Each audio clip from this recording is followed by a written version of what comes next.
Welcome to the most forward-thinking, inspirational podcast on the planet. Prepare to reevaluate everything you've been taught.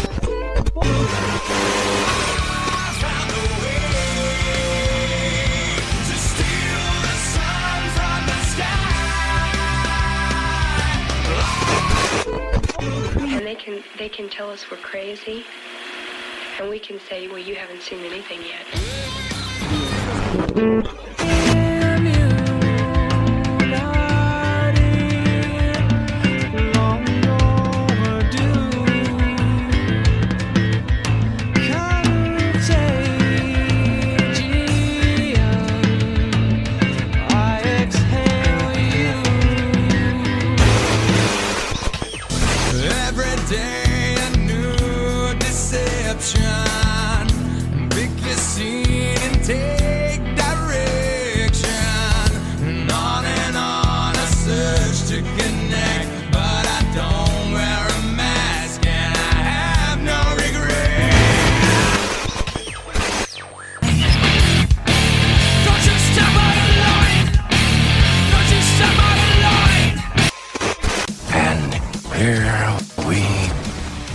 Ladies and gentlemen, welcome back to the Mastery Alliance podcast. Today we have with us a very special guest. This man is an individual who is moving and shaking in the great province, la belle province de Quebec.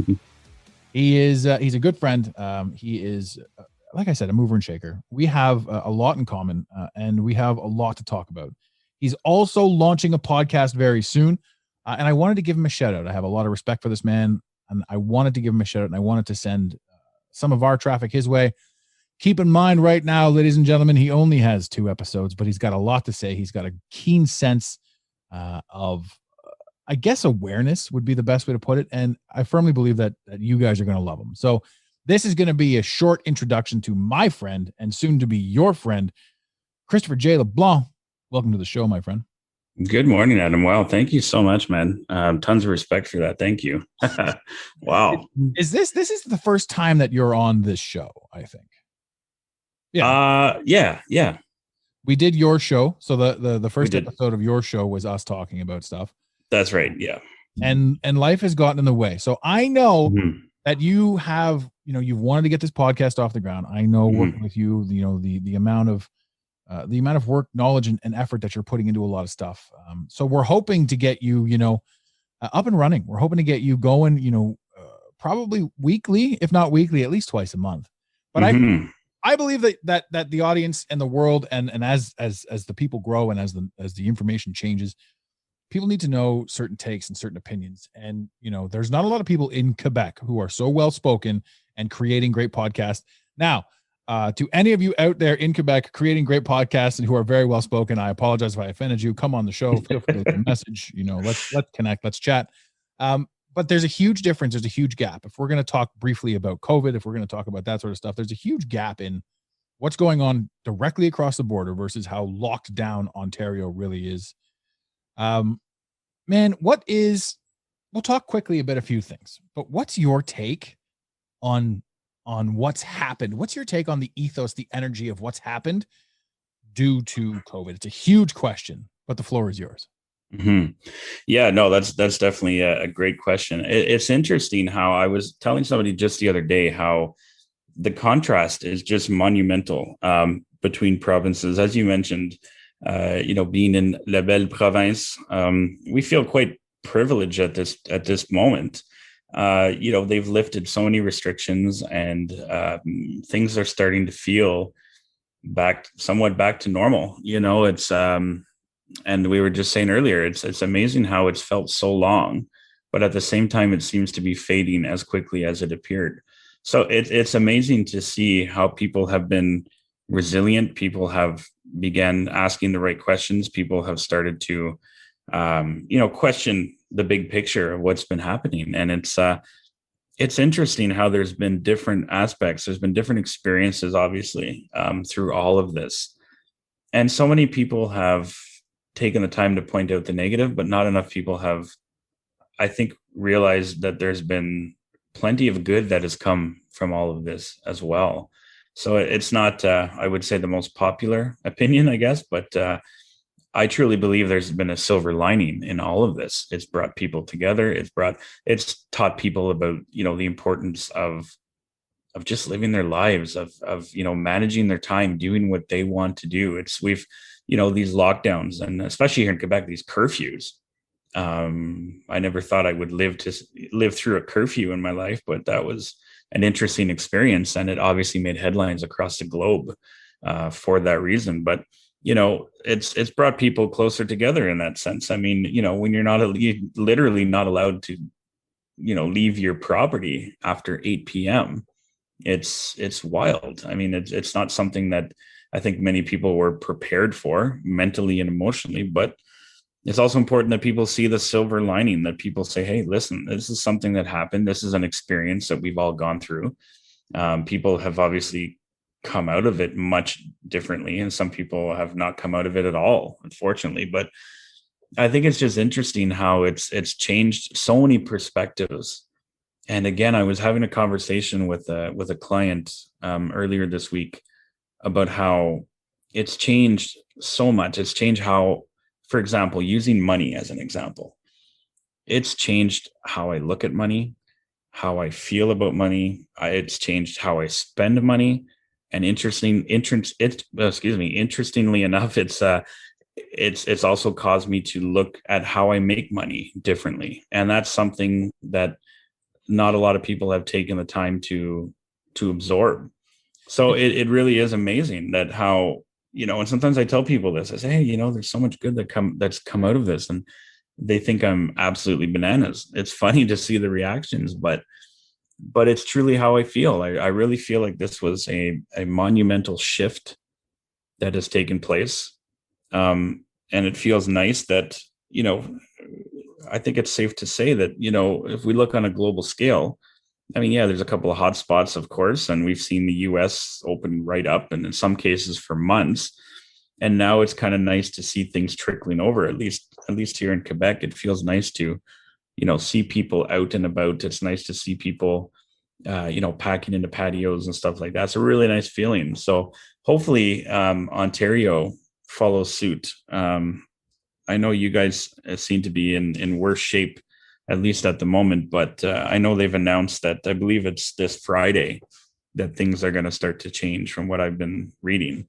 So hopefully that'll be the start to that, some of the momentum that we're experiencing here in Quebec for you guys, because I know you guys have got it bad for sure. You've had it bad. So I'm really hoping that what we're experiencing here in Quebec is something that, that kind of spills over to you guys as well. That would be fantastic. Chris is extremely diplomatic, ladies and gentlemen. He's kind with the numbers and with the words, and he's very meticulous with his words as he is about to launch his new speaking career on the podcast as well. I did have a quick laugh there. A few things that I was thinking about when you were talking about that was the Quebec curfew. The one headline that made news over here was, what was the rule? You can't go out after 8:30 unless you're like, I don't know, walking your dog or whatever. So, yeah. A couple went out with the woman walking the man on the leash, and that's right. Yes, this made news, and I laughed about that. You also mentioned hotspots. I see now. My audience may or may not believe the official narrative. I'm going to say that they don't. I believe that all the numbers are fabricated. I believe that people are getting sick. Obviously, I believe that there is something out there. Yeah, absolutely. When you tie in the Fauci emails and how much of a red herring that whole mess was. Yeah. And you tie in just how aggressive Texas is, how almost aggressive Florida is, just based on their mentalities. And again, how aggressive Quebec is, because people aren't talking about the fact that Quebec was rioting. Yeah. Quebec was absolutely rioting before Frankie Tula decided to open it wide up. That's it. Yeah. So, it's one of those things was, how far can you push these people with this narrative? How far can you create this thing?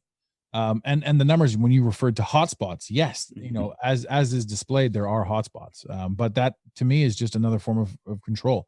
It's another form of how far can we see what we can do? I mean, Ontario got extended state of emergency to December. And I just saw this morning that Quebec or BC did the same thing. So again, apologize to my American friends. This is very Canadian driven episode, but you're getting a piece of the world. And on another note, I was talking to a friend of mine, Tony. yesterday, and he's saying how Texas is so wide open that COVID, quote unquote COVID, is a total thing of the past. It doesn't even make the headlines down there. Wow. So all of our news sources and all of our information and all the stuff that we're acquiring is, a lot of it is like geocentrically contrived. Like it's set up for your geographical area. That's the information that you're getting. So it is fascinating. It's fascinating to watch this whole thing play out. You know, when you don't have a pony in the race, and like what you hit on too was super important. The idea that there is a silver lining, the idea that there is a really solid piece of power to be taken from this quote unquote chaos. But like you said too, with regards to money, how you view it, how you earn it, how you look at it, the system that we were in was not working. Everybody was upset, depressed, miserable. So many jobs were overstated, obsolete. You know, nobody was serving a purpose. Everybody was waking up, earning just enough money to not kill themselves, you know, and get into work and get home and hope it all works. I mean, we have an opportunity right now to achieve our dreams. You've been self-employed. Let's take a moment here to plug some of your businesses out in the Quebec. You've been self-employed because you felt at a very young age that was the path you wanted to be on. Yes. So you went ahead and opened up a tattoo parlor shop. Yeah. So since 2005, actually. So what it was, in 2005, I actually purchased the shop from previous owners, and what ended up happening is pretty much just wiped the slate clean and fired everybody who was involved. And it was crazy, man, because I literally stood there for I'd say probably at least 2 weeks or so where we didn't even have a tattoo artist. It was wild. But I stuck to my guns and I said, there's no way I'm going to continue the way things were. So yeah, I was like this, you know, this 24-year-old kid, you know, that showed up and, you know, fired everybody and just started from scratch and just built it up. So, yeah, it's been a hell of a ride. It's, you know, we've been going strong. We've had our ups and downs like anyone. We've obviously made it through this, you know, made it through the COVID. And yeah, it's been amazing. It's we've got a fantastic team. We have a lot of fun with it. And it's just been great. And that's exactly it. I just felt at an even younger age that, you know, that I wanted to kind of follow on that path and be independent in that sense and just kind of do my own thing. And I've kind of ran with it. So it's been fun. Yeah. It's been really good for you for sure. Yeah, absolutely. And you've recently, before COVID took over, you recently opened up another shop that was, that turned out to be one of those things that humanity absolutely took for granted and now completely doors. Talk a little bit about the barbershop. Yeah. So Blades and Bourbon. Yeah. It was an idea that I had in the back of my mind. I had always had the name in mind. I never thought it would quite materialize as quickly as it did, but it was one of these right place at the right time scenarios. And yeah, and just before COVID hit, it was opened up the doors, just hit the ground running. You know, we did tons of hype, you know, tons of marketing before even opening. And, you know, just got people super pumped about it. And so we've got, so again, Blades and Bourbon, we've got a Prohibition era themed shop, top to bottom. Super cool experience. People have responded to it in just a phenomenal way. Our first year of operation, we were actually named Barbershop of the Year by Faces Magazine, you know, which was, I mean, that just blew us away. I mean, we were nominated and we thought, wow, that's crazy. And, you know, we pretty much celebrated even at the idea of being nominated. You know, that was, to us, that was more than enough. And to actually take home, you know, the award was just insane. So again, a great group of barbers. We have a ton of fun with it. Super involved in the community at both shops. And you know, it's just something that I've always wanted to do. I just you know, just kind of think outside the box and kind of create things, you know, at times that sometimes you would least expect. And it's just been a blast. Honestly, man, I couldn't be happier. I mean, we're just making other people happy. We're making waves in the industry, as they say. And it's pretty cool, man. It keeps me out of trouble as well, for the most part, at least. Absolutely. Yeah. Is with regards to the restrictions and how everything's Yes. kind of in place with regards to the tattoos and the Mhm. and the haircuts. Are you guys still running by appointment only, or how is that? How are you guys dealing with the aftermath of all this crap?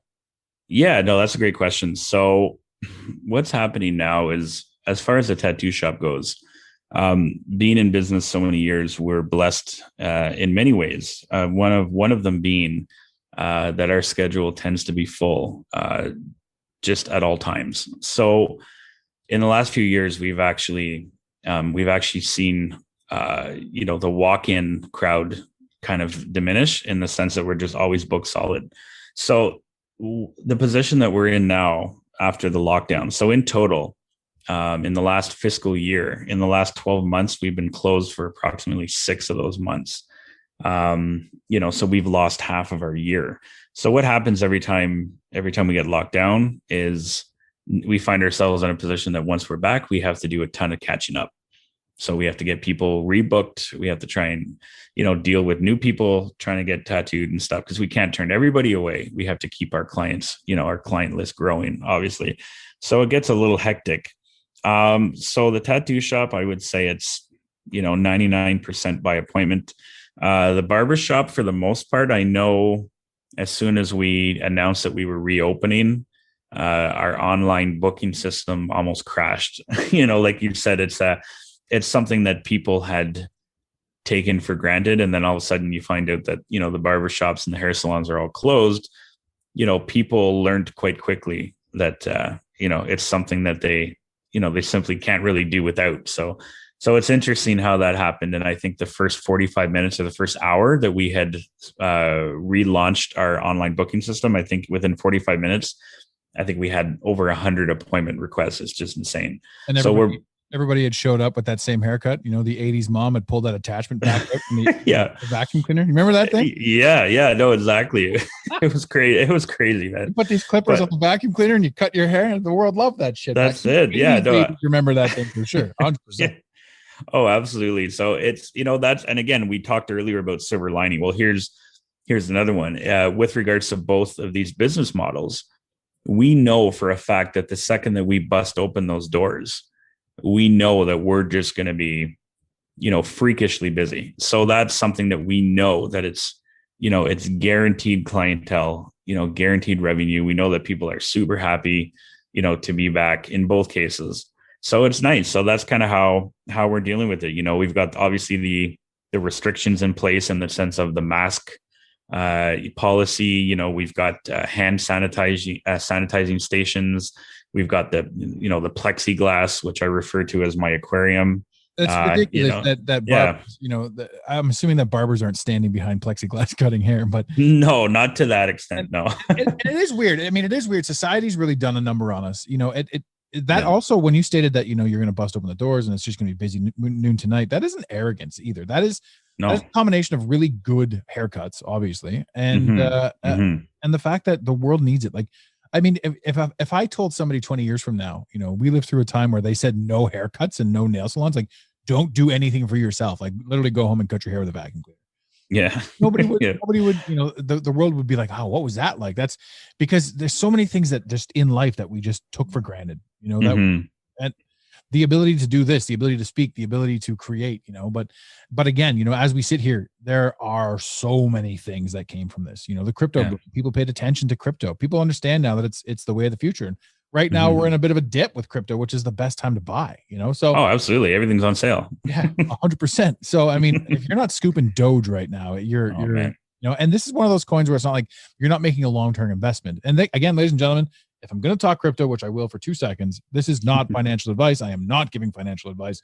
Do not quote this as financial advice. But if you're not buying Doge, exactly, for the short term, anyhow, just get 1,000 of them. It's like $400. Not even, no. Yeah. $350, whatever. I don't know. Yeah. Anyway, they're cheap for sure. It could change your life and it might not. So there's so many things. I've had these conversations with people, and you've even had these conversations where it's like, where it's like, you can only have 1 or 2 physical jobs, but you can own 15 vending machines, and they're all earning money, right? So the growth pattern and all this sort of stuff. These are the things that you're going to be talking about on your show. These are the things that you're going to really dive into. I know you're on a timed schedule, so this is going to be a short call. This is, ladies and gentlemen, this is a friend of mine, and this is a guy that's going to change the world. So I wanted to give him a quick nod, a quick shout out. You can even hear him in the background. There's noise on his end. He's at work right now. The tattoo shop is opening up. Things are moving. Things are shaking. Chris, if there's anything that you could say to these guys that are going to come over and follow you, and I'm going to have all of your liner notes, all of your points of contact will be in the liner notes of this show. So people will be able to click on it and follow you and see where you're at. But excellent. Thank you, Adam. If I left you with one thing to say to the world, because the world's listening, what would it be? I think honestly, just have fun. Just have fun with stuff. There's ways of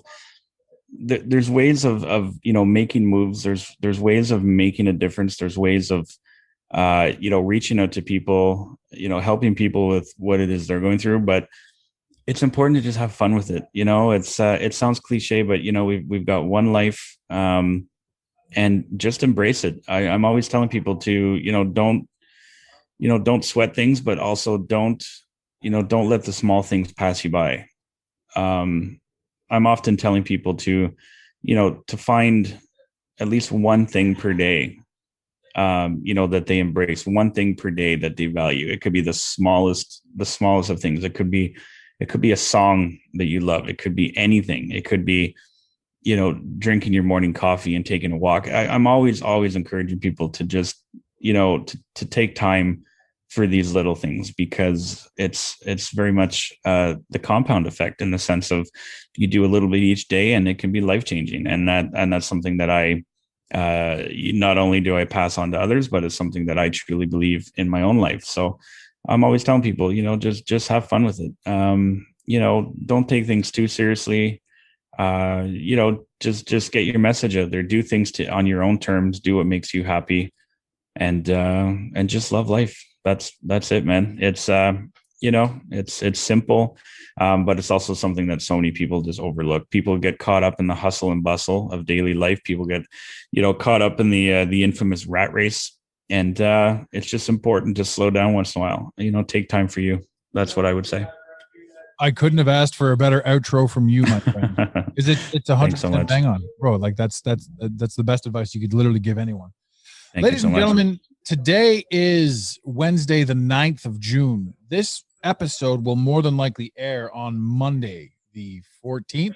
So if anything drastic has happened between now and then when this goes up, don't hold it against us for not talking about it on this topic, on this show right now. But judging by the noise in the background, it is time for us to go. So, ladies and gentlemen, with, in the infamous words of Red Green, you can keep your stick on the ice. Thank you for listening to today's Mental Mastery Alliance podcast. Let the team know you're listening by using the hashtag MMA and Mental Mastery Alliance. Want more motivation? Be sure to follow online on Instagram at Mental Mastery Alliance and on Facebook at Mental Mastery Alliance. And remember, your perception creates your reality. Make it a great day. You got it, Pontiac.